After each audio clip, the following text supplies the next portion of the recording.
We kind of work backwards than most traditional picture frame companies. First, we design, then build, much different than the way most picture frames are constructed.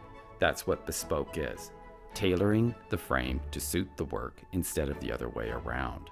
Moldings are crafted here in Edmonton, 7 different components assembled and glued, all by hand.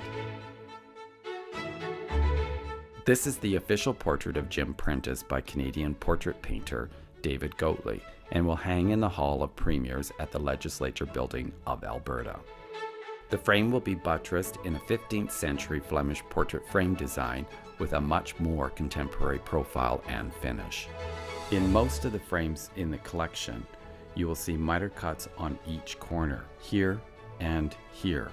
The cuts are easier to see because the frame is a finished product when it's cut. Our mitered corners are absent because we cut and join first, then sand, paint, gild, wax, and polish to finish.